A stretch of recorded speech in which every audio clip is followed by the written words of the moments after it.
et Kabila. Emery Patrice Lumumba.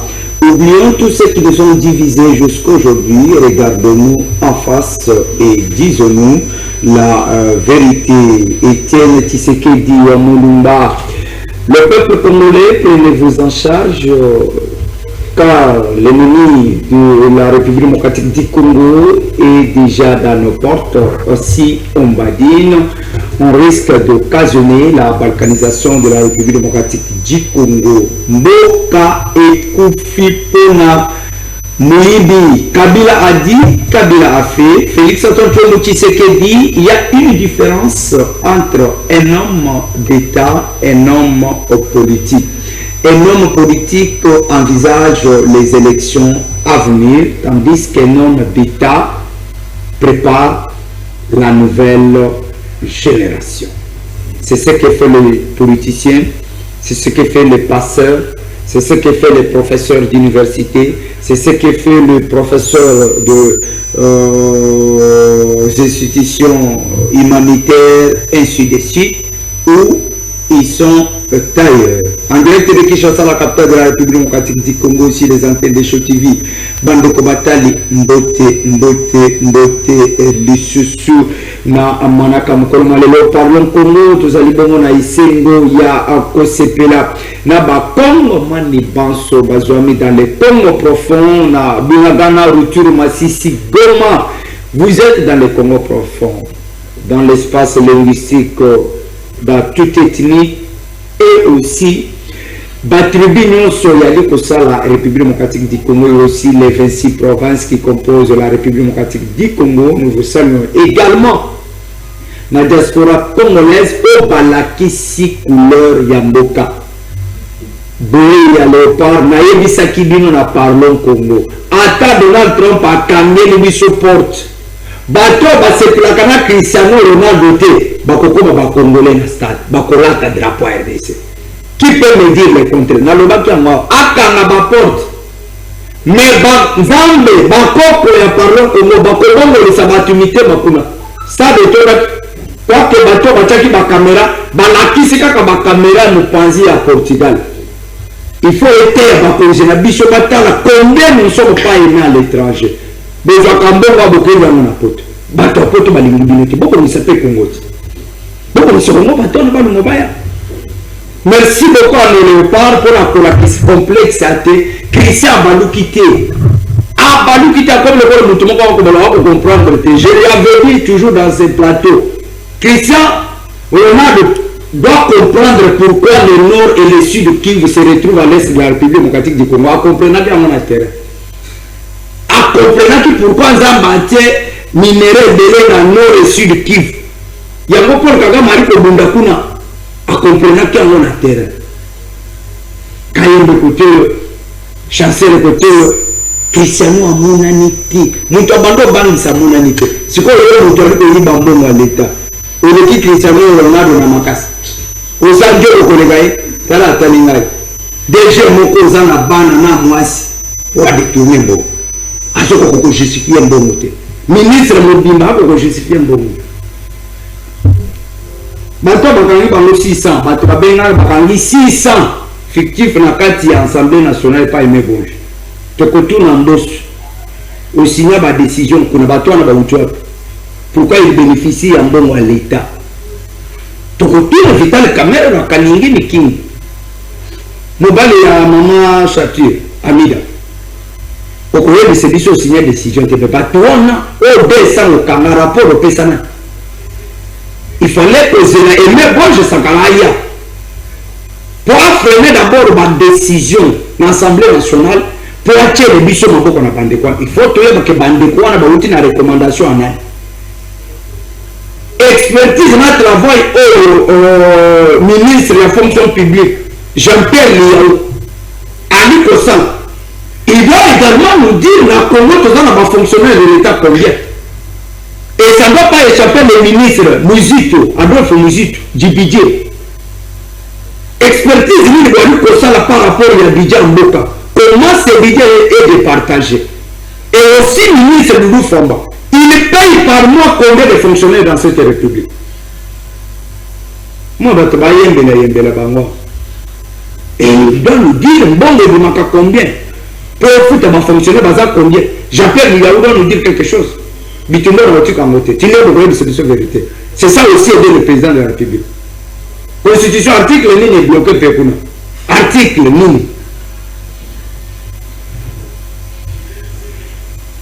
Atalingal. Voilà. Bayo opposition va le vite reçu côté. Quoi que Bossali non se Bossali, cette fois-ci tu reconnais n'a parlé de la nation. Batrusu ba yebi singa ikuna penande to ko revivre makambo asika ko ba musu ba otika ba ocha ba mabo. Toujours de l'action. Est-ce que l'opposition est Bangui Félix Tshisekedi ou opposition quel que soit ba le nom sur Bangui ko tout Tshisekedi a comme Melango en tant qu'ancien opposant? Est-ce que Félix Tshisekedi en tant que président de la République a un amortisseur de l'opposition et l'Enda tant que Bangui ko tout a l'Enda où il faut opposition et créer stratégie monsieur puisque Bangui de paix sur Balobi que Bangonde Baroua ya Palapala. Est-ce qu'aujourd'hui on peut faire confiance à la gestion de l'union sacrée avec le régime Tshisekedi? Au-delà, il y a la gestion de l'Amboka, finances publiques, Banzela, Liboumaba congolais, de l'autre côté changement de constitution, tous ceux qui y vont.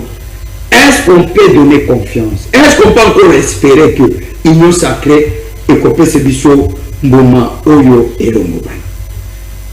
L'Ikamouya gestion de la ville province de Kinshasa. Tous les gouverneurs titulaires de la vie. Assainissement. Bapesi ango Kasson Kabou Jean-Pierre. Na tuna kao. Ako travailler na bancien koulou na transformant bâtisseur. Toi ako travailler na bambila. Est-ce que Kasson Kabou doit réussir na service national? Wana mutuna. Est-ce que bako mumbisaï pour que la réussir pour battre le baquet au moni est-ce que tata mokoza et pour le baquet quand son kabouka azwa assainissement ville province de Kinshasa a verré l'idée et ça départ il y a Daniel Bumba toi Daniel Bumba à cause de la pour l'administration mais pouvoir nous sous malongo yango et dans une province qui peut nommer un coordonnateur ou un superviseur d'un service. Maintenant de ça c'était voilà. Ici sa première participation il s'appelle le Mumba. Moi j'ai plus l'appelé le Mumba. Bien entendu. Oui presque bande quoi le Mumba tout baouta kasanko. Mais la différence avec le Mumba on a un plateau il y a outil na sud du Mali. Vous voyez comment le Mumba est incarné par la jeunesse. Est-ce que cette jeunesse est prise en compte? Le Mumba c'est pas bien malade. Merci Ndeko Mopanzi Sango, oyo bana mingi monde entier babengaka le procureur. Ah oui, napesi fermé fondé. Napesi mbote, napesi bandeko na mbote tozana bango na plateau. Napesi bana Sidou Bangi, bana ya Gemena, bana ya Kungu, ya Imese, ya Dongo, partout dans le monde o bazolanda biso, ba onyonso balingaka ngai, napesi bango mbote. Sans oublier bandeko na ngai ya Efobank na pesi bango mbote bandeko na ngai ya entrée principale ya Campem o balinganga mingi partout sika na lekaka kuna bamsu babenganga Costa Mutamba bamsu babenganga Lumumba na pesi bino mbote na nyonso bozo sala po na nga ko soutenir nga. En tout cas je pense que tu repartager un très bon moment pour na masolo etali mboka na biso. Mutamazaka na mandefu likolo ya mbebute ya izakana c'est puis soki na ya likolo au style ya Lumumba ndeko na ngai eza style ya Lumumba mais yo zo benga ma procureur je ne pense pas que ça la donc mutu nyonso akoki ko qualifier na ndengo ya sengeli il faut te pesa ba merci mais moi je pense beaucoup plus naza ko incarner beaucoup plus Lumumba. Constant Mutamba c'est un Congolais. Ceux qui vont comparer à Constant Mutamba, je ne vois pas un péché. Merci. Heureusement qu'il y a là ta qualité. Alors, ce qu'on a qui enseignant, qui recueille un papier de correction, il y a Félix Antoine Tshisekedi qui dépose en 2019, Tino Lelo. Au côté, combien sur 10 dans le secteur? Merci pour la question. Le président de la République, Banda Azubo Konzinaye, moi je pense qu'il est le seul où il a travaillé bien pour les collaborateurs. Et ça y est qu'à pointer les cas. Non, non, je ne peux pas. Non, s'il vous plaît, Lumumba. Question, on essaie d'analyser l'analyse au petit point, au premier secteur, au petit point, tout le qui. Je pense qu'un bon enseignant avant de sa point attend à nous ma question. À comprendre notre question. Mais quand vous me posez la question, sans pourtant la raison, non, sa point, moi je trouve que ce qui me concerne comme enseignant. Parce qu'on ne peut pas corriger une feuille sans examen, sans question examen. Corriger la feuille examen, ce qui va question on répond à la question, tout pour répondre et de corriger. Mais pour vous satisfaire, ceux qui prennent le président de la République, il est mon comme président de la République, sur 10, on appelle 7 sur 10. Et je vais m'expliquer pourquoi on appelle 7 sur 10. Merci pour la question. Voilà pourquoi on va expliquer avant la sa point. Secteur à Liboso est à l'université. Au secteur éducation. Je salue le courage du président de la République. Vous êtes d'accord avec moi que pendant que Kabila sali 18 ans dans Mboka-Biso, université à Kinshasa d'abord, et c'est là que vous allez réhabiliter. Moi je vous informe, j'ai étudié aussi à l'université de Kinshasa, vous allez dire la cave, où vous allez dans la chambre, vous marier, vous allez dans triplex. Mais le reste de la commune Niki, on ressentit quand même qu'on a arrangé quand même l'université de Kinshasa. Deuxièmement, dans la province. Ok. Merci. Merci beaucoup. Voilà. Université, wana jamaa kabunda kozala na yoda korte sengeli to bandana libomo makambo akela se ko yasi. Mais ya ide mbaka université ta ozala kota na ngande na lobite ko komaka na yena na teleka. Kodo Jeremizinga, coordonnateur national ya MSELEC, quoi que plainte na contre presse penga il s'échappe puisque makambo ezala que bien organisé. Mbote vraiment mbote ndeko Benoît na pesi pe mbote na bako débatteur na ngai. Merci. Na pesi pe mbote na bandeko nyonso MSELEC, représentant MSELEC na Tchango Mobimba papa Isaac Kaungu na pesi mbote sikazali ndeko Benoît obi makambo ya futi en tout cas na kopesa merci pa na Nzambe parce que 52 ans après on est sembo zaki na biso ba congolais mais na kopesa pe lisusu longonya na tata mokonzi mboka ndeko Benoît ba secteur de belé au monde de na mona na CP na moto 7 sur 10 avec ma fan ya Félix Tshisekedi Tshilombo en tout cas na pesi mbote na papa mokonzi en tout cas tozwa ba président a sutomona ki na reine à 18 ans en tout cas on a besoin ba joueur na biso ba comment que se débrouiller pour moko même Varese joueur que se débrouiller moko donc so ka vient mal na terrain ye moko fa kende ake dispensaire à la traitement ye moko mais le moni moko ndamboka tie ba moyen so possible et pas ba jouer et puis si ba jouer manque donc ba jouer ba sentir considération wana on a ce que ça na biscuit na ngai MSELEC mouvement na bino et quand on a kati projet boyebi ya ko organiser la conférence débat sur la révision constitutionnelle en République démocratique du Congo. Alors bandeko tobi to sala moto bana na commune ya Kisenso le 29 au bana Kisenso to sala honorable Diabanza na pesimbe mwana nene na pesimbe nda ko lesa ba kongomani mokolo wana lesa bango matière mama matembe mama ndunda makala comprendre que constitution d'abord est nini parce que quand on va débat en français biso la place sous ba vraiment TVT donc on to bien honorable Diabanza mais kaka Diabanza te to s'appelle sous na honorable Mafo Kajos le professeur déjà Zawana donc bana Kisenso ba ko lia avant toi matete ba matete toujours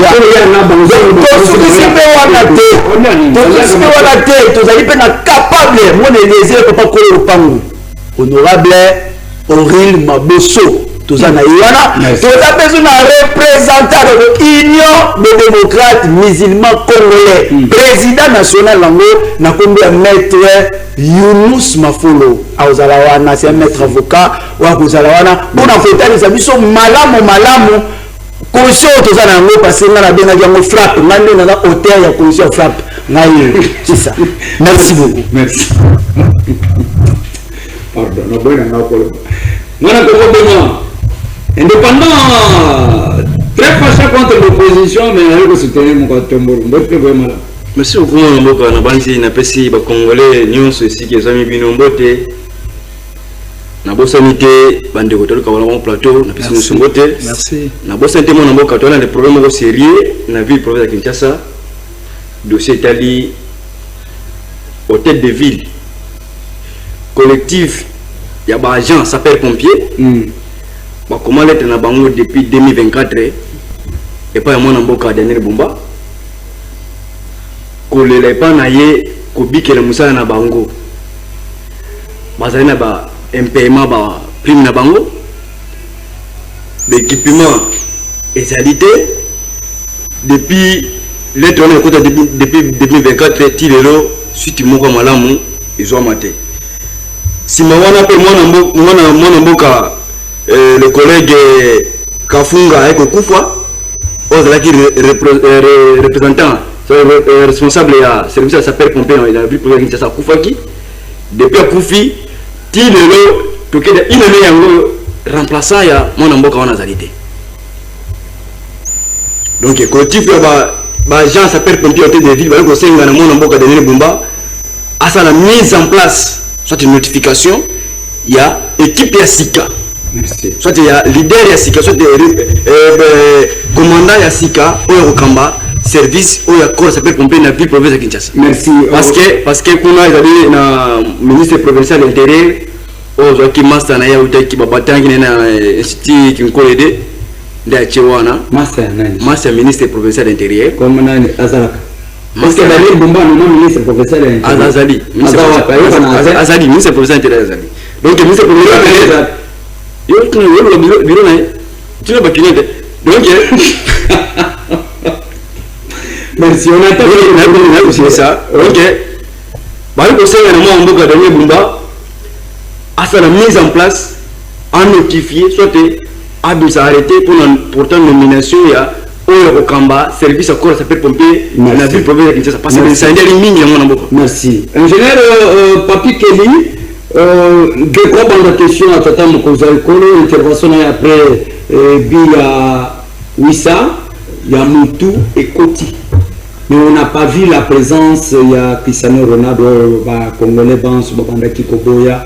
Il y a une présence, il y a Mbemba, Nakaïmbe quand même, ça bougeait de ligne. Est-ce qu'aujourd'hui on peut dire que le gouvernement congolais déterminé à accompagner Léopard, n'a Congolais Banso, opposition, pouvoir, réalité, on est derrière les Léopards, et aussi, tu as espérer que Bako surtout qui s'est mis sur la Coupe du Monde dans le Congo.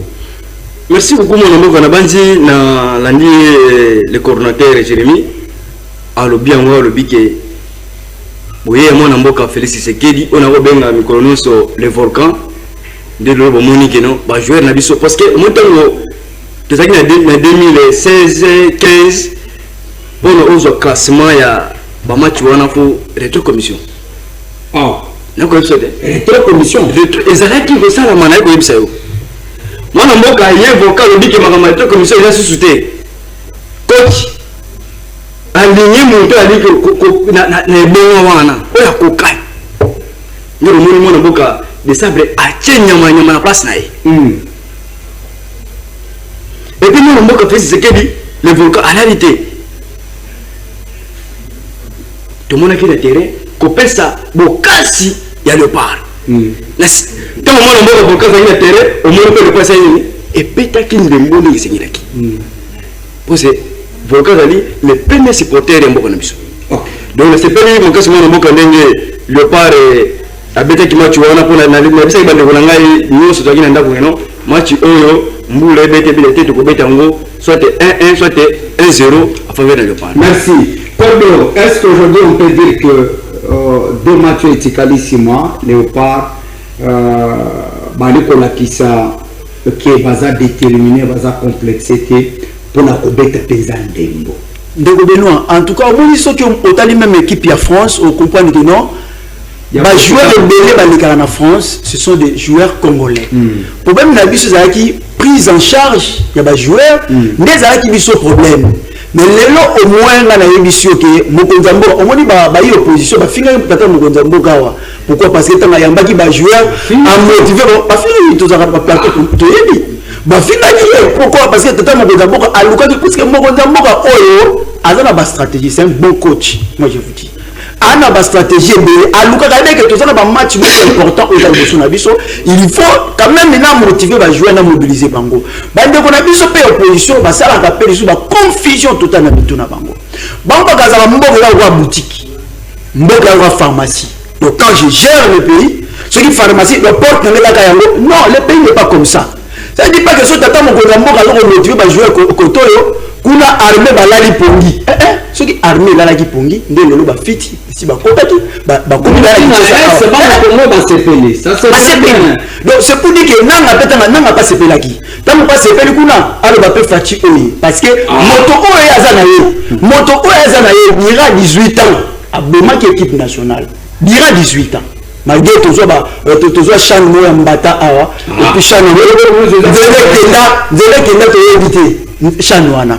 Donc c'est pour dire que les Gorangai les autres pesi le mois tata mokona boto moi et après match tata mokona boto qui ko sepela na ba kongomani. Donc un président proche hein on a le mais ataisa ki bana mboka abike Congo et Ali Komata. Mission nanga parce que fait ce qu'elle dit a une mission j'appuie. Avec mission na ye ezali ya komema Congo likolo na scène internationale le Congo peut comme Congo tangama. Et puis après ko wana abike non tolanda ba discours rwandais te ezali awa na kati position na biso ko tambola ti awa ndeko Benoît lelo oyo M23 eyeti awa balati ba veste na kati ba plateau eyeti ba voilà ba kendo tika na justice ouais ko to eyeti ba monde ko Benoît on dirait tata mokoza ko atutaki le sous bordir kuna atuti bordir talbi ke ba rwandais ba bomaki mwana mboka nana yebi amote l'histoire nous enseigne ba rwandais ba bomaki mwana mboka Laurent Désiré Kabila to yebi lisolo parmi bato ba bomaka mwana mboka Laurent Désiré Kabila FCD Goma alaka na kati lelo FCD Goma tango na omona même nani oyo na mona kilobi na nani colonel Denis Sesanga nani colonel Denis Sesanga Denis Sesanga tango na moni colonel Denis Sesanga parmi l'ampleur to kemalem est-ce que le colonel Denis Sesanga aza parmi batu o babundisaka musée. Pourquoi? Parce que musée akabwana kana ba Rwandais na ba Ugandais abino bato banemi na pouvoir ndeno kwa ça ba tandis que musée moi qui intérêt à nation ezali na kati. Alors président fait c'est que a rappeler ka ba peuple congolais que non bolanda bango de population za kuna bi bolanda bango de président betaki solo ambo. Mais kasi ba wande bazwaki mbona bango batieli biso ya tete ya kata mboka atambuza biso ha mbona ndeko Benoît mbona ndeni soki ba betaki ndeko Benoît merci bakongomani bayebi atwanga na sepeli na position ya kata mboka ce qu'on a senti que nous avons un chef de l'État à la tête du pays. Merci. Moi aujourd'hui on peut conclure que victoire il y a Toloba un but partout, il y a Léopard face au Portugal. Bilan positif, c'est totalement comme ça par rapport à la diplomatie. Je sens qu'il y a comme ça Congo du Colo. Mais qu'en est-il dans le Congolais, nous sommes énergie et tchanité. Merci pour la question. Tu veux que confirmer on a noté parce que maintenant le silité. Guerre les gens qui continuer, combat les alliés. Ce qui est que Léopard va gagner, Hollande te placer tout le monde. Mais d'entrée de jeu, tu quand la félicité. Il n'y a pas équipe Nabiso parce que équipe Nabiso et Sangisi Congo Mobimba. Ah oui. Victoire et Oyo, nga maman nga za muto este banoko nga baza kuna magia sa kufa personne. Mais néanmoins non, je suis pas là-bas. Néanmoins nous sommes congolais. Ba sepelaki bato nyonso. Tout le monde même ba congolais étrangers. Nous sepelaki ndenge liopa asalaki égalisation na ezalaki malamu. Même les rebelles ndenge ndeko koloba awa cité comme nanga je pense que à ce pelaki mais moi ce qui m'a enseigné c'est que équipe na biso ndenge zo bunda wana ezo se pelisa moto nyonso ezo même biso na unité. Pourquoi pas unité wana pezala na Congo mobimba sur le plan politique. Ah oui. Pourquoi pas unité ezala parce que lelo unité ezate lelo oyo mboka na biso toza divisé. vous êtes d'accord avec moi, bato pouvoir bazana ya bango langage, bato opposition ya bango langage, opposition non armée bango langage, mais na mati biso yoto sosangani on a intérêt à Congo. Yango biso ba mususu tozana posa ete unité oyo pa bazo pesa biso, pourquoi pas sur le plan politique unité on a payé là. Pourquoi j'ai dit ça, je cite par là, yango na ngina lo tout simplement que pour unité on a ezala ils ont revenu na chef de l'État. Moi je pense que pour na mboka na biso artiste ndenge asangisi ba artiste asangisi ba coup de chapeau, oui, un coup de chapeau président de la République. Notre souci est que asangisa pe ba kongomani nyonso sur le plan politique to discuter makambo na mboka na biso soki dialogue ekoki kozala po bato tout basangana, ça serait une très bonne chose. J'ai entendu dans ce plateau que SCC bandeko catholique bakutanaki na Denis Sesanga na moni même na bilili. J'aurais appris que le premier vice-président de l'Assemblée nationale le professeur Chilomba azalaki wana nyonso wana eza ba mécanisme ya kosangisa ba congolais nyonso poto solola na mamotali mboka na biso, parce que vous êtes ignoré que guerre est attaquée. Comme est est attaqué par guerre, moi je pense que ceux qui tolingi tozala na joie immense ndenge tozalaki yango na niveau ya pas ba congomais nyonso ba sangisa pona ko solola makambo tali mboka na biso. Favorable pour le dialogue. Bien entendu. Voilà. Mon Congo, est-ce qu'aujourd'hui on peut dire que gestion Yamboka par l'Union sacrée Nakati régime Félix Antoine Tshisekedi reste à désirer? 37 ans de lutte dans l'opposition UDPS, le peuple d'abord, l'état des droits, la sécurité du pays, du territoire national. Aujourd'hui, vous avez les résultats. Est-ce que le pays est bien géré par l'Union sacrée? Merci beaucoup mon amour. Nabandi bosse ni eloko moko ya sitting na moni sitting olobite mama sitting. Il va venir. Bon mon amour na bandi tango ndeko coordinateur Jérémy aloko muyambwa na bandi président de la République alobaki mbwa Mboni mbwa oui soka albigera mbwa mais na moni na tongo nango kabila lobiki de batangi komona ye donc président lobiki komona mbwa obi na lobiki batangi komona mais kabila lobiki no batangi komona ye yende mbwa alobiki ngo nena lobiki kuna nani ndeko azalaki ministre ya intérieur kala mova sakani na okipe ndeko nanga lobiki no mkonda mboka volka atani komo kabila mais mkonda mboka atani komo kabila atani komo ya lobiki no bombo mo bazalaki awa bombo na wa kama est-ce que le président de la République en tant qu'il est le président de tout le monde peut dire ça de sa bouche? Mais lobiki mbote ça lobiki mbote en tant que garant du bon fonctionnement des institutions, le président de ceux qui l'ont élu et de ceux qui ne l'ont pas élu peut tenir des propos pareils. Est-ce que le président a l'intérêt de tenir des propos pareils?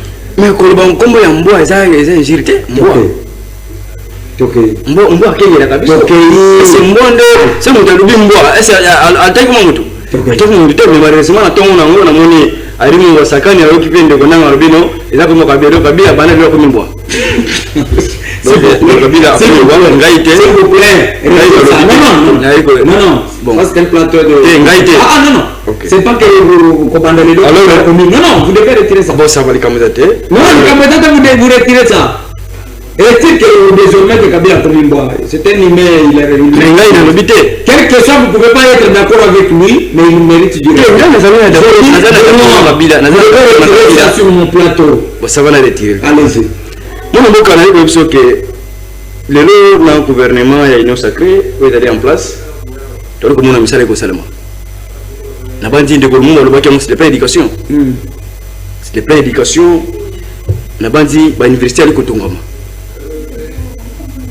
Inikin ndenge zalaki inikin lelo so comme inikin même en Afrique batuna re on est à l'université na Congo ipen lelo semaine zo a bali ko gré université nani ya Bunia mbujima yango ya telemi quand même te pas na loja pe bali ko tonga pe université ya université Lumumba donc mon mboka financé par qui? Par le gouvernement central. Allez. Alors mon mboka ni ko biso que non bana boye mon mboka volcan na Bokonzi même sur le plan ya sport c'est là qu'il peut jouer dans la classe pour les canaba rétro commission pour les kakuna alors mais pendant mon mboka qui mes alliés entraîneur libre avec kona oyokoki osa musala. Merci. C'est le plan d'éducation, c'est le plan sécurité. C'est par là. C'est le plan sécurité la bandi ba soda vous savez ko bete bibotu c'était minimum et on a voulu les libérer sur l'éviter. Ah oui. Donc ba soda ko bete si et là ko ya mbo ya partir wana. Donc ba soda ko bete ni bibotu kana mingi ti wa no ville ya buka ya kisani ni opportunité. Merci. Tu récupères. Merci. Donc moi on va passer au botu et puis vu le minimum et quoi qui a aussi connu la boka va faire de baba te la mode de et puis mon boka c'est par là de comme ya mbo yaki. Merci. Donc le monde là kombo ya mbo na pas un boy merci. Moi na Congo. Dans la gestion ya mboka, on se pose mille et une questions de savoir si nécessairement UDPS tout le union sacrée et il y a qui peut-être pour la convivre c'est ma boumna bangoto pour gérer beaucoup pour peuple là se retrouver. Est-ce qu'aujourd'hui vous en tant que Congolais un jeune courageux à l'Ikubunda autant le pourcentage de jeunesse dans la institution dans la gouvernance il y a union sacrée, est-ce que cette jeunesse congolaise peut soutenir les animateurs des institutions? En tout cas, merci beaucoup. Banamboka Bali Kolandangai, Naboke Bignon surtout. Je crois qu'il y a Ndeko Nabiso Lumumba qui je salue vraiment. En tout cas, c'est un intellectuel, na CPL, na EP, na banaliste, na mais Robi, nini ozali ko diviser biso, et les ko diviser biso, il y a poison rwandais. Mais poison rwandais les a ko diviser biso non. Non, biso tozala biso ba Congolais tozala ata kunu na toyeba ngotan. Kunu na 18 ans, na rien à 18 ans de kunu na ko diviser biso ko panza biso, nyoso so ko loba awa, lelo nyoso so lukanga na loba na critiquer régime ya Fachi Beton tout ça. Il a hérité fiamment parce que tout le monde que Tshisekedi lui-même ça va, na félicité de Konanga encore Lumumba. Donc lui-même ça va. Pourquoi? Parce que tout ça comment moi na oyo comment moi na maman Marthe na le chef de l'État, j'ai du respect beaucoup. Donc comment moi na maman Marthe azali ko bunda pour te école ya Congo et que mama et que mbeliboso. Yaka lelo kene na kisenso banzela ezarati. So il pour nous minda écoute qui nous na ba kisenso kuna. Kaka wadi na ba province nyoso et puis na ba commune nyoso. Donc côté wana en tout cas na o fester Tshisekedi. Mais ndé ba lo barake place oyo ba malala ya malamu ezali malala pe akopoleza na raté. Biso to ko déplorer netinga na zo ba déjà snel. So ça na société photo kanga awa ya liboso faut la snel. Déjà snel. Hein? En tout cas, biso de tout ça, au moins, il y a un plateau, même ma chemise, on a problème. Courant n'est pas côté qui sait son côté. Biso la question sur la biso kuna mati ya léopard mais à la terre. Courant est comme un bateau mbongo, bateau baza mbongo, bango pesa courant. Ba biso béré, toujours le canaba plateau, toujours le régime. Toto capon la régime. Mais si d'abord courant exaté, ma exaté. Et ça n'a pas tout que ça n'a pas tout bazana kati ya gouvernement lelo on va dire que combattre chef de l'état na c'est pas Augustin Kabouya na pesi mbote CG Kazali tout monde qui Augustin Kabouya a dénoncé en mot alors que non emele malaka tenir ça to senti quasi silence ba lo ba kutu lorsque l'IDPS est attaqué mais pas moi de profiter là c'est que biso papa nanga aza na IDPS né dans l'opposition mais ndeko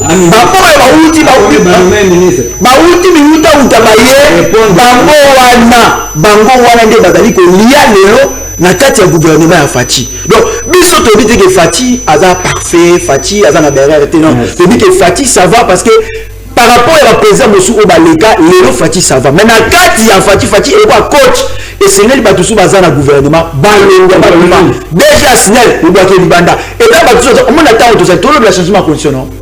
Ma conférence va jeune mini au ministre de la jeunesse à Sali na rapport mais tikalanga azali moi ya revela na ngai tikanga makasi tikapelo mais sika oil tout le monde même pas la conférence ba jeune afin que ba jeune pas l'éclairer biso ba Jérémie Nzinga oyo ba tiaka biso kate mais toli ko bunda na ba moyen na biso moko pour tout ça la conférence tout éclairé na patriotisme bolingo ya mboka mama matembele mama ndunda mama pondu bango ba financer pour tout ça les gens pas comprendre pour limiter makila bana mboka esopana ne bande ko position ba ko zela que le 8 makila esopana te parce que MCL azawana sa lamba déjà bande ko mamuza calme. Merci.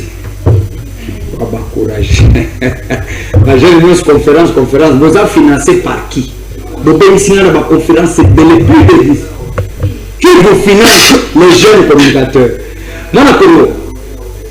Caméra a tout donné de pouvoir cash, caméra coaché, bout, prison.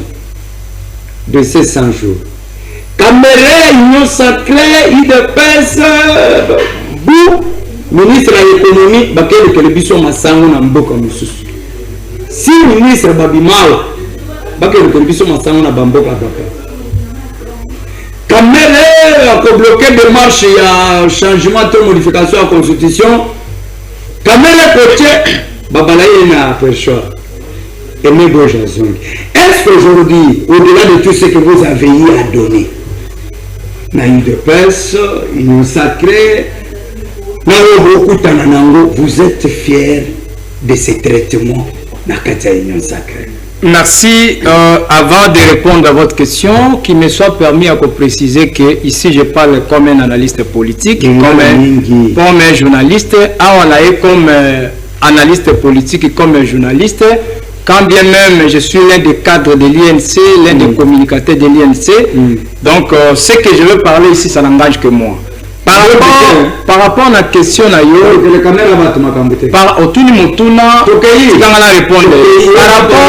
rapport à Motuna Nayo, et le chef de l'État, donc il y a un entouré chef de l'État et l'union sacrée. Et le entouré chef de l'État, et chef de l'État a Kendaliboso et l'union sacrée. Pourquoi je dis ça? La carte union sacrée, il y a les hypocrites au bazar la carte union sacrée. Ce qui le chef de l'État a un problème, et ça beaucoup plus une union sacrée. Les membres de l'union sacrée ont soutenu le chef de l'État. Et je ne cite pas les noms pour ne pas être mal compris. Toza awa la union sacrée, toza awa na obabengi parti présidentiel IDPS, toza pe na gouvernement.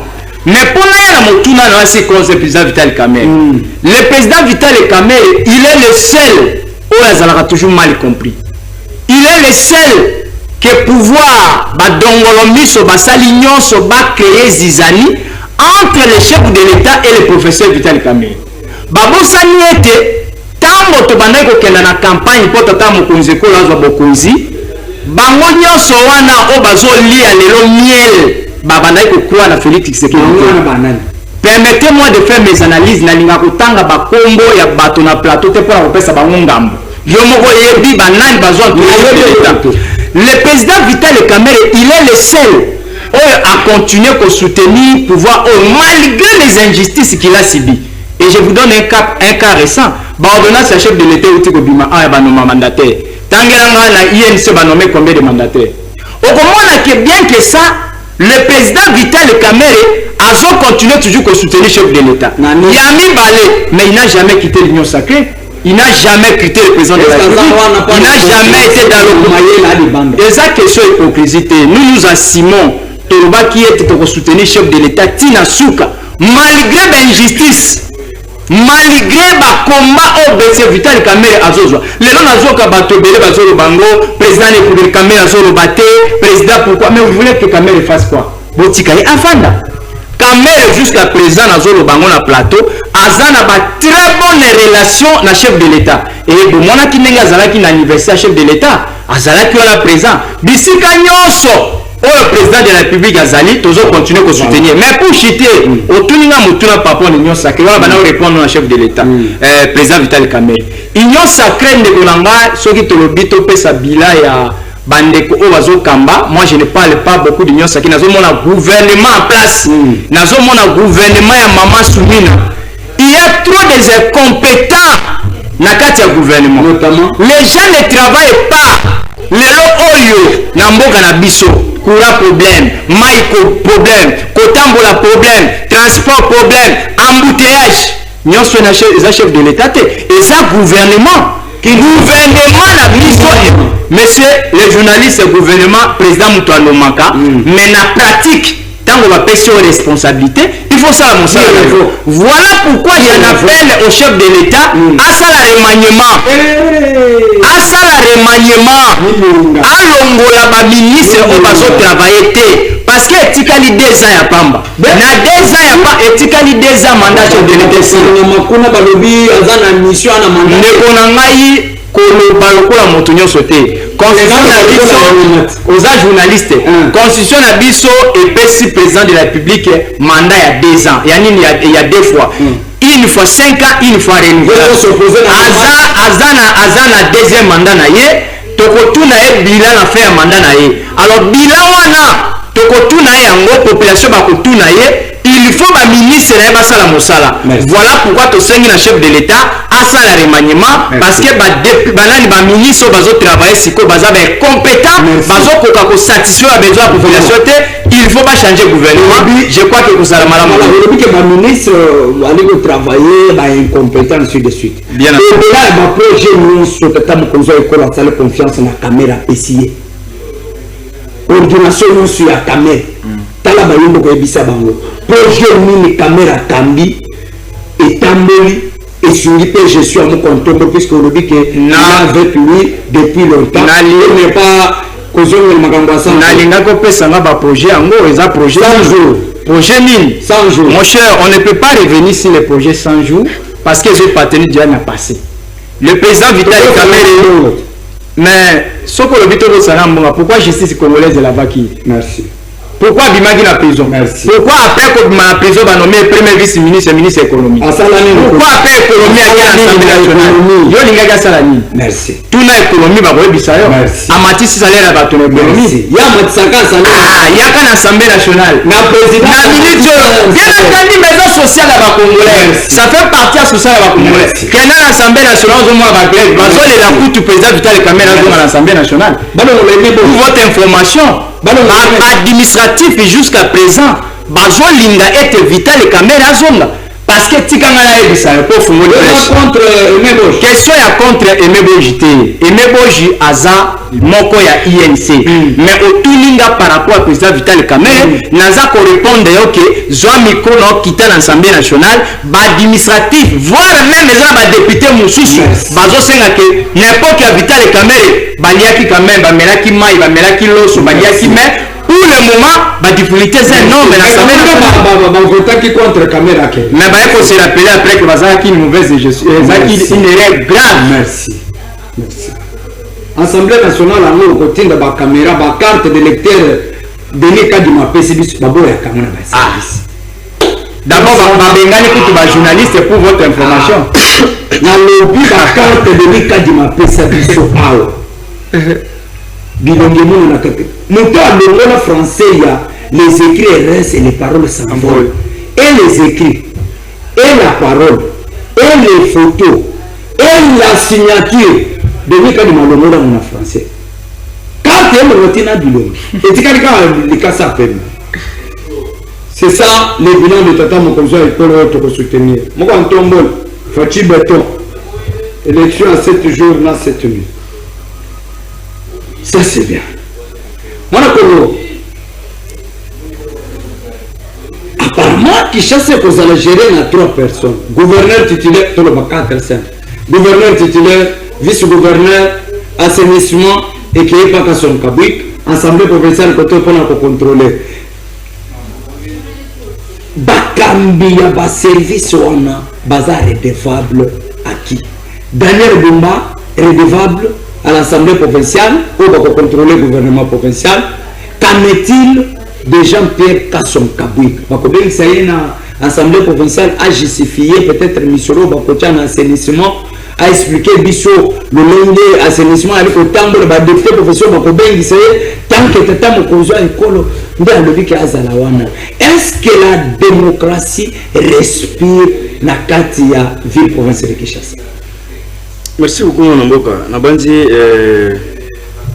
nalobaki yango awa yambo na émission elekaki nalobaki keno bakinois bazala calme ntango tuni mutuna wana est-ce que volcan signé ordonnance mpona mwana mboka général nani Jean-Pierre Kasson ordonnance est signée déjà. C'est moi qui pose des questions ici. Ça va mwana mboka nabandi mwana mboka le général Kabwik azali chargé ya assainissement po te bakino balelaki awa keno mwana mboka makambo etali insalubrité bafulu wana nzela alors solution ngalo mona te volcan yoki bakino tanaka kombo ya volcan otika bato na buri alors volcan yoki bakolela bakino akamati mwana mboka le général atie wana po makambo etali inunda bozo affaiblir fachi po travail mabangeli kakate alors mbana moko bobabia ote bumalo we général azali chargé ya assainissement. Bakobeng c'est une assemblée provinciale à justifier ça. Azali chargé assainissement. Est-ce que Bakobeng c'est une assemblée provinciale? Assemblée provinciale? Abani musala. Abani musala. Soka abani musala. Est-ce que abana musala est-ce qu'assemblée provinciale Ekobeng ça y aya ko justifier na ko biso que non abani musala nte. Merci.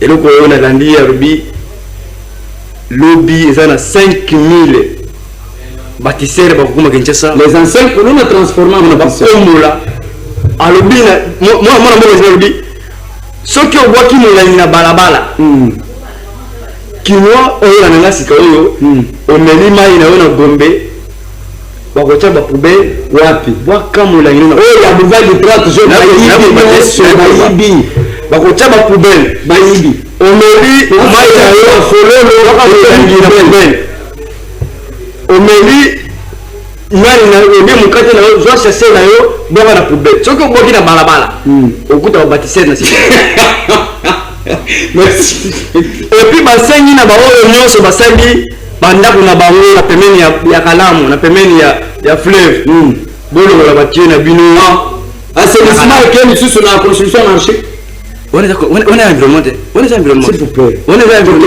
na ko bisa yo on est non s'il vous plaît non c'est habité on est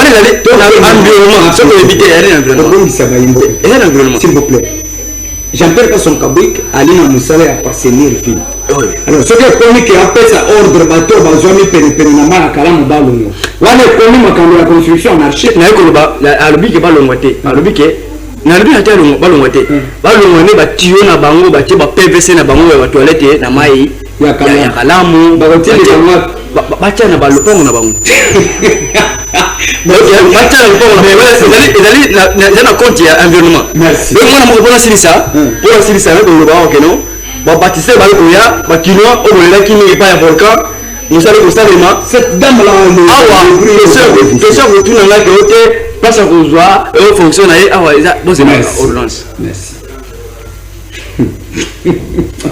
pardon Bajelo Kobo Jérémy est-ce que on peut dire que Daniel Bumba Lubaki a failli à sa mission?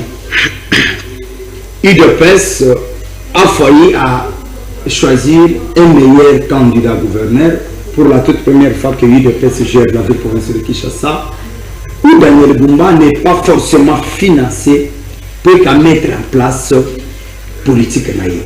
Est-ce qu'aujourd'hui on peut conclure que Kasson Kabwik, Daniel Bumba, gouvernement provincial, Bango Banso, Bazalé redevable, l'Assemblée provinciale, où entre eux, il y a quand même une différence, il y a battage par rapport, il y a le lien Tata Mokonzo école à PC assainissement, Kasson Kabwik. Et dans une province sur le plan administratif, qui peut nommer un coordonnateur ou un superviseur d'un service? Bon, en tout cas, merci beaucoup. Question pour nous, la question sur le Bélango déjà awa depuis que Mokonzamboka a désigné d'abord Ndeko Kabwika comme Kabwika. Jean-Pierre Kasson Kabwik. Alors, depuis que Mokonzamboka a désigné qui est question aussi tout le Bélango déjà. Mokonzamboka Ali garant de la nation. Ali garant de la nation. Et puis comme on a désignation il y a Kabwika, il dit Kasson Kabwik.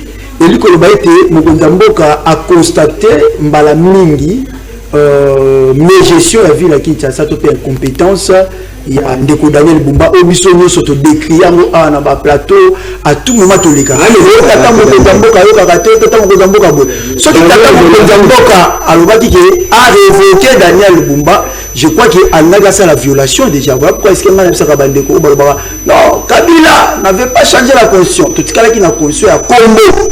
Parce que Kabila, vous verrez que non, Ngorika Sanja à l'époque, c'est Kabila qui l'avait nommé. C'était un gouverneur qui a été nommé par Kabila. Donc, à l'époque, Kabila, il avait révoqué le gouverneur et nommé. Donc, déjà, si en révoquant et nommé le gouverneur, Kabila avait déjà déverrouillé l'article 220. Il y a constitution. C'est pour dire que non. Ici, pas de changement, constitution, pas comme ça. Kabila a torturé la constitution de 2028, nous, quand on tombe les fois. Non, 2028, vous devez parler bien. Alors, s'il vous plaît, excusez-moi, le mandat 2028 à quel là? Nalobi que Azana mandat n'est jusqu'à 2028. Même Tata Mokonzi, excusez-moi, c'est toi qui ajoutes. Même Tata Mokonzi Mboka, même Tata Mokonzi Mboka a dit que mandat n'a jamais balé et aussi là, 2028. C'est ça. Mais si ka excusez papa. Biso tolobi boye, tout na changement de constitution. Parce que quand même constitution la Kabila au Kabila tortiraki et pesi biso le dit que na 218 si je ne m'abuse pas 218. Le dit que Tata Mokonzi ekolo akokipe ko initier révision en constitution. Bande bonyoso baloko benga l'article 219 pendant la période de guerre, pendant l'état de siège, toi la logique à révision. Mais tout ça, la logique, il y a changement. Voilà. Donc on ne dit pas que pendant l'état de siège, ce qui n'a pas été interdit, excusez papa, ce qui n'a pas été interdit, c'est-à-dire a été autorisé. Alors, donc pendant l'état de confiance à Daniel Bumba. Daniel Bumba, moi j'ai déjà dit, Daniel Bumba a déjà bakoto na ye na matori. Alors on a eu batouté. Donc biso tout ça pour la terre, biso tout problème. Au moins tout ça qui biso MCL va proposer que non, tout le monde a régime semi-présidentiel, tout qui na régime présidentiel. Mokonzi Mboka abanda ko nommé, abanda ko tchaye moka la chef du gouvernement et chef de l'État, c'est ça. Aujourd'hui son Mokonzi Mboka dit alors la Daniel Bumba est comment violation à merci. Aux hommes on a tenu son kabou quand on a violé la constitution. avec la constitution les services à nommer à part. Merci. Moi, Daniel, est-ce qu'on peut dire aujourd'hui les choix de Daniel Bumba étaient bien faits, mais quoi qu'il y a des failles, puisque c'était nous-mêmes, mais comme qui s'est laillé, Jean-Pierre Kasson Kabouik, ils allaient diminuer peut-être pouvoir nailler. Il y a Okamba, ville province de Kinshasa, c'est-à-dire à Okamba, Ndambu, il y a ville province de Kinshasa par rapport à la service. Est-ce qu'on peut conclure aujourd'hui que les choix de Daniel Bumba étaient mal faits par l'UDPS? Merci pour la question, mais en une seconde, nous allons retoquer par rapport à Bandeko. Dans mon Bandeko, Tangi Kombo ya Kabila, des fois, chien, au recadé, même à retirer, Natangi Pendeko, Naoki Pendeko, Atangi Suka Kombo ya Kabila, non, le frère. Tango toujours na ba plateau tout tika kotanga kombo ya Kabila à tout moment on peut ça Kabila gazi à tout moment ce n'est pas normal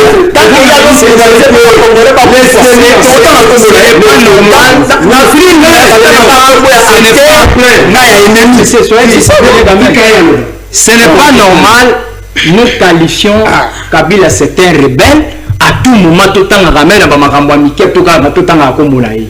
Et je pense à un gambo, à Pamba. Moi, je pense qu'il est temps toujours dans le plateau, à un certain moment, tout le temps, à Kombo, à Kabila. Deuxième élément, aujourd'hui, Makambo, Daniel Bumba.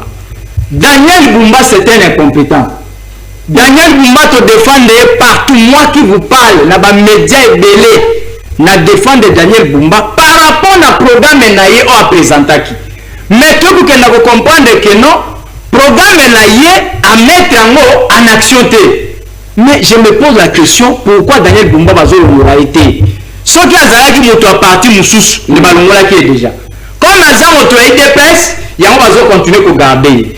Deuxième élément, je me pose la question, sur quelle base juridique le président de la République a nommé ou a désigné Kassongo à ça la même Moussala au Daniel Bumba Zosala. qui ça l'attribution à Daniel Bumba. Quoi c'est une ville province à Kinshasa et ça mon salaire à gouvernorat à ville province à Kinshasa. Moi j'aurais souhaité président de la République à l'Ongola Daniel Bumba. Comment pour na kati ya gouvernement provincial à Kinshasa union sacrée est majoritaire. Ba député provinciaux et ça va député à Nîmes, union sacrée et ça va député à UDPS. Mais pourquoi il faut le faire partir? Écoutez, la seule façon à faire partie Daniel Bumba est à la charge à députés nationaux et provinciaux. Ce qui toquait article 98 de la Constitution de Bisso, tant le président, tant le gouverneur Aza élu, pour mettre en fonction, il faut une nomination ordonnance à chef de l'État. Ceux qui ont ordonnance à chef, il faut le président. Mais comment quelqu'un qui donne une ordonnance, vous allez incapable de la Colombolai? Parce que lui, le président de la République, tant qu'on va nommer ou bien aux élus gouverneurs, Ndenge Bumba Zalaki élu, pour apporter la fonction, il faut être l'ordonnance à chef de l'État. Donc je reviens à dire que, question que non, le chef de l'État a la compétence à Colombola gouverneur, c'est faux, archi faux. Le chef de l'État a la compétence à Colombola gouverneur. Ce qui a montré que le gouverneur Sam Moussala Malamouté, Ndenge a ordonnance à investir bango, a la pouvoir et wana ya Colombola gouverneur. Deuxième élément, le président de la République a un pouvoir. Il y a un député provincial, il y a un gouvernement provincial. Que s'il y a moyen, ce qui a montré que Magamozo Tamboula Malamouté, gouvernement provincial va recevoir la ligne de Daniel Bumba. Merci. Donc ici, j'ai dit bien assemblée provinciale. Ici, moi je pense que la responsabilité incombe au gouvernement provincial. Je me pose la question, pourquoi assemblée provinciale? Pourquoi Bazotika Daniel Bumba Tilelo? Ça c'est un gouvernement parallèle. Donc je cite en disant que, monsieur le président de la République, Daniel Bumba a accompagné Moussa Naoté. Daniel Bumba te fait ça qui est confiance, tu sais pas qui n'a si le terrain te montre qu'il y a quelque chose qui ne va pas. Au lieu de nommer Moutumosusu, l'Ongola Daniel Bumba, tu as gouverneur à Sika, à la Makambo à Sika de façon que Makambo est dans les bosses. Merci. Merci. Je vais pas piquer les bois. Les amis peuvent prendre 30 secondes à chacun en respectant ça. Moi, la Congo Benoît, 30 secondes rapidement, votre dernier mot. Merci beaucoup mon amboka na bandi na liko kostembo la mukende konanga lumumba hapo na yoki alubia wa kigali kotanga komo ya ndeko wana na bandi natanga komo ya ndeko wana te na plateau place nzalaka natanga komo na ete pote yende aliko boma batu yende aliko wana preuve te aliko wana wa benge attention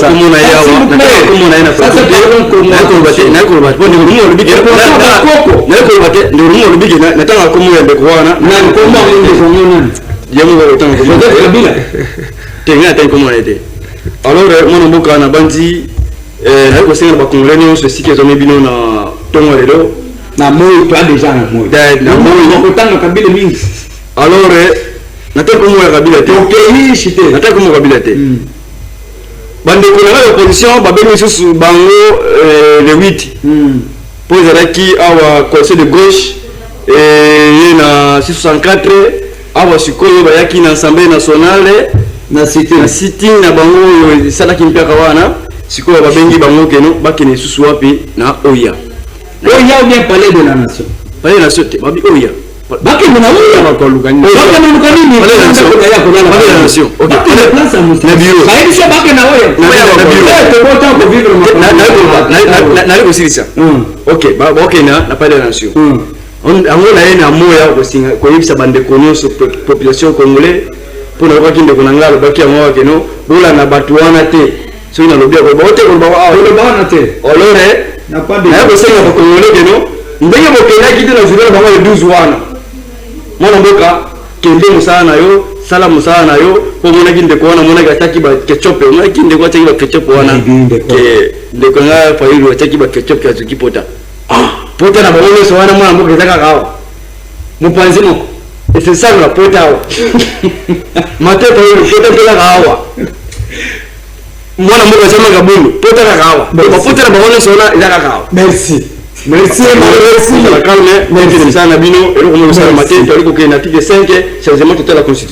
En tout cas, merci. On a su que Zali qui Ndekolanga Lumumba, nous avons vraiment position a été. Et après, j'ai réalisé que Azana INC, je comprends directement que l'union sacrée, Mokonza Mboka, Atalina position na pouvoir. Oui, Azana c'est ça. Est-ce que vous savez pourquoi Vital Kamerhe est mal compris? Parce qu'il n'a pas de position.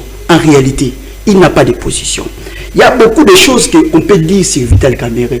Nous ne connaissons pas Vital Kamerhe aujourd'hui, non. Nous, on a connu Vital Kamerhe depuis. Quand on papa tient les alakia, on a besoin de caméléon. On a besoin de caméléon. Papa tient le paix à son âme, nous tous. On a besoin de pouvoir, on a besoin de majorité. Avant de nous battre, parce qu'il dit que ceux qui ont le bien au bas, tu as besoin de Zumandou qui te tient, ça sera un grand problème. Mais nous, comme souci de quoi, nous avons dit sauter à parole. Après, ça a disposition, il y a position. Non, on a plus sur le ça y est. Après, ça a disposition, il y a position. Article de la Constitution, vous avez dit que Mokonza Mboka a révoqué un gouverneur, a occupé, nommer un gouverneur. Après, ça on a cité rapidement. Avec informé, dans quatre assemblées provinciales, suspendant qui ma motion, pour laquelle c'est l'histoire à chercher. Suspendant qui ma motion, pas Jacques Chaban. On a faut que nous tournions. Suspendant qui ma motion. Maintenant, ma motion est au côté à terre, mais éviter, il faut un peu pour ça, un peu banquette côté. Alors, Kabila, preuve Esaïe, moi j'ai cité le nom de Kabila. Pourquoi? Parce que le rapport il y a eu à Mapinga et ça qui dit sur Kabila, tout le monde va sanction Kabila les États-Unis, tout le monde yango. Ce qui veut dire que ça va prendre pour la vie sur mer. Pourquoi ne pas le citer? Donc maintenant, moi je ne sais pas pourquoi nous le côté de la Kabila aussi longtemps que nos frères congolais. Parce que surtout dans le Congolais, tout le monde a été le baguenon, Mogondamour avait chien. Il y a un problème. Tout le baguenon, regardez celui qui tue les gens. Pourquoi nous citons Kabila? Si on dit que Kabila est avec eux, non. Nous savons bien que ici, Kabila, même à l'union sacrée, Kabila a des gens. Nous devons sur le mythe aux hommes.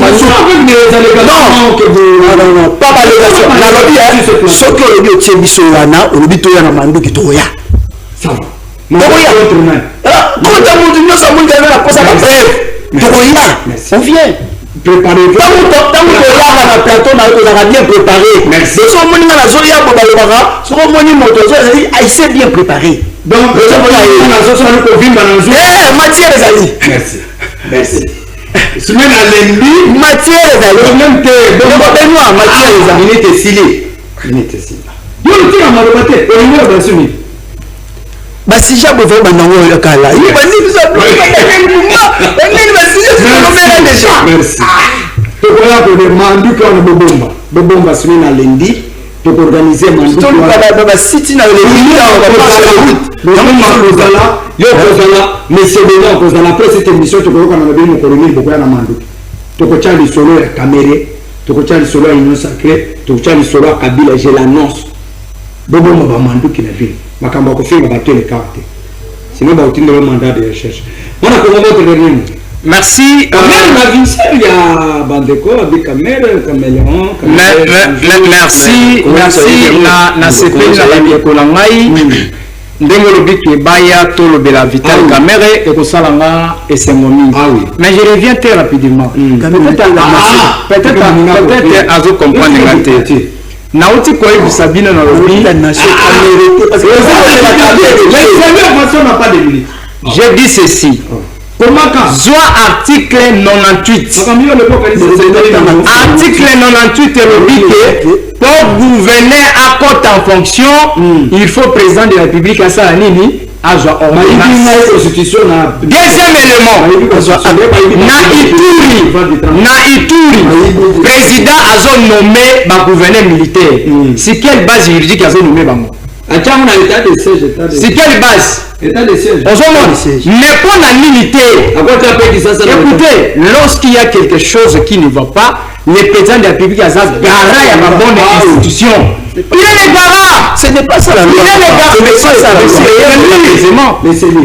Vous êtes agité. En se retrouvant gouverneur dans la liturgie. N'a pas si article, au sein de l'article, la question article non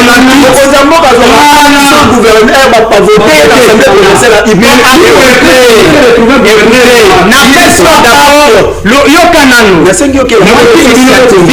moi, je vous ai demandé, permettez-moi, j'évolue à mes idées. Pourquoi tu es tenté d'être agité? Parce que le permettez-moi,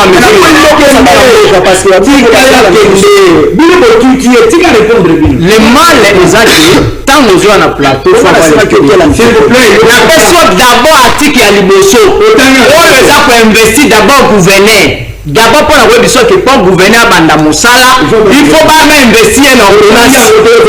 Deuxième élément, pour la révoquer, en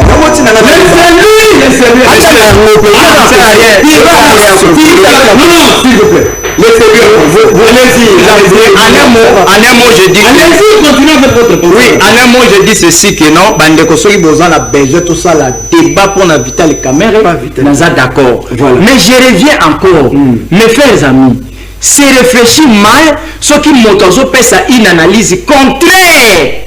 La gestion, il y a Mboka, vous qualifiez, comme vous qualifiez. Ça fait du mal. Nous tous, nous reconnaissons que M.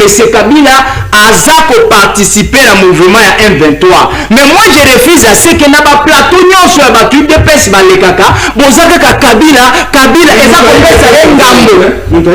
bon, pas seulement battu de pes, bandeko mingo balekaka plateau. Moi, je dis tout le de la makambo mboka. Conjuguer M. Kabila au passé. Merci. Mais comme vous avez parlé de Vital Kamere, tout le monde a plateau, tout le monde a démontré l'intelligence de Vital Kamere. S'il vous plaît, 3 secondes. 3 secondes. Rapidement.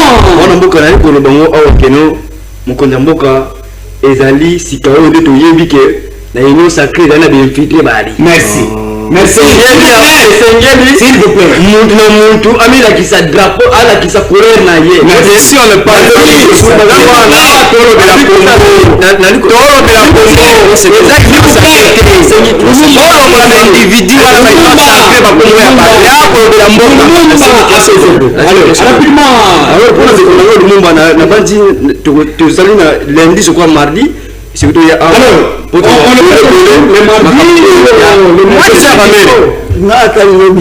Voilà, on était dans le lundi, il y a déjà les invités. Mais seulement, je précise, je ne viens pas ici pour parler de Vital. Non, je vais parler de la République. Mais vous demandez,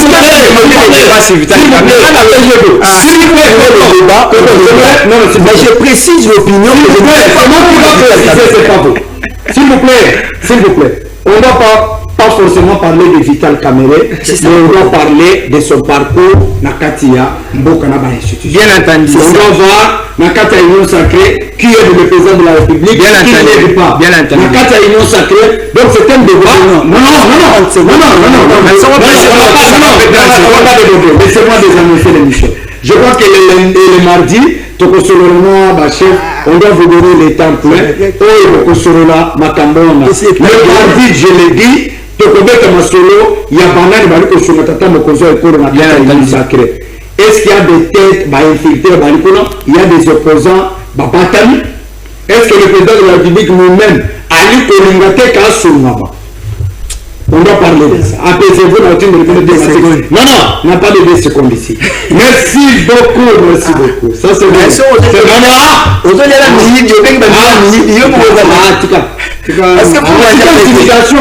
C'est intimidation. Voilà.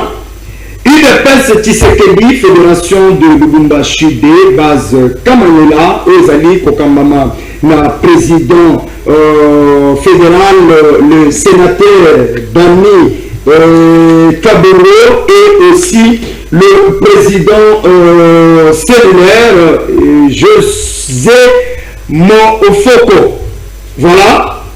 Bazali na marche la bango ezalaki le 18 mais ba reportaki yango par rapport ya filité na kati ya ville ya Lubumbashi, c'est confirmé pour ce 29 bakotambola message na bango ezali nini bali ko accompagner plutôt tata mokozo ekolo na démarche na ye ya changement ya constitution et a bandé déjà ma initiative avec l'appui des maires de la ville, José Tunda, et aussi gouverneur de la ville intérimaire, Martin Kazembechou l'a dit, Diamant Blanc, à la personne également du soutien, il y a changement de constitution d'Augustin Kabouya, AK47, le président à l'intérim de l'UDPS Tshisekedi, et aussi pour accompagner la vision du président de la République, Benga Bango Bengakaye, Mokontombolo, Fachi Beton, Zubra Bilumbu,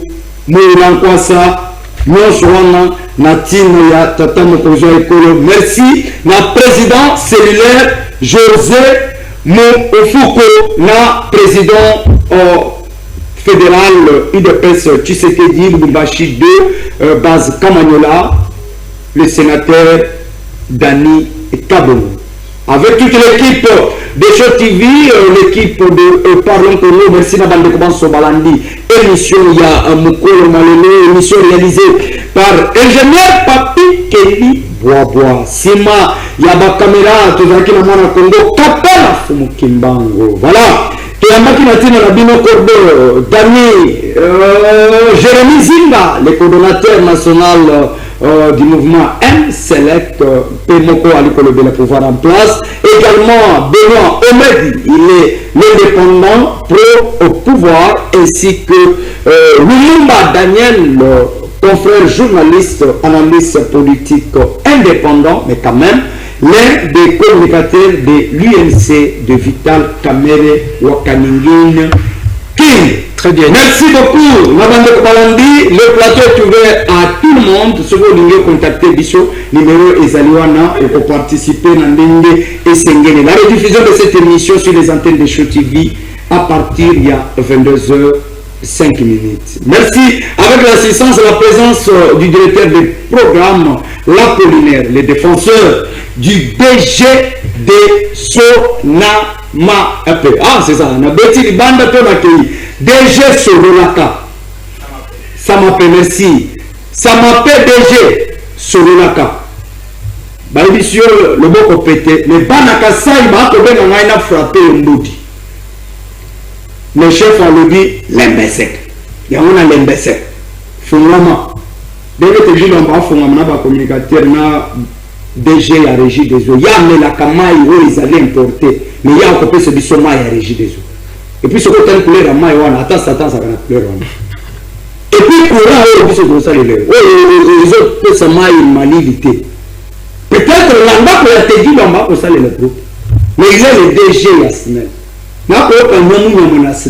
Je vais revenir. Plusieurs mois attaqués, vous devez le dire, à 27 000 $, ils allaient pour chaque fin du mois. Aux défenses, il y a gestion à DG. Nakoya. Au Lobini, Nakoya. La régie des eaux, besoin engagé. Selon ma information, il va contacter. Besoin engagé, technicien, le collègue, technicien. Nous tuons mon conseil intérim 3 à 4 fois. À m'attaquer, l'entreprise. Alors que déjà autres pour kaka. Ok, le conseil de diplomatie j'ai ça. Tata mon conseil pour la tienne déjà car. Yo gérer ma kambo mai, to me mai segel. O etikaliza makabo liwale sanza na manger na ba 60 de rêve spirituel et ça partage na bisu. Mais au Italie, Congo, to kolembate et ce Congo ne sera jamais balkanisé. Bate bako bongo le mitem, bako comprendre na Cristiano Ronaldo que pourquoi le nord et le sud qui se retrouvent à l'est de la République démocratique du Congo. Le prochain match avec les léopards, pendant que nous sommes en Abîme, Yangoba na Braza Balobi, Dero Nicolata Toge à RDC, drapeau chaque fois na Mensa na yo. Na Tosibino, pas na Brazzaville, je vous aime beaucoup. Mon Congo José, Oetikali, Masolo na Kouwa. Bye.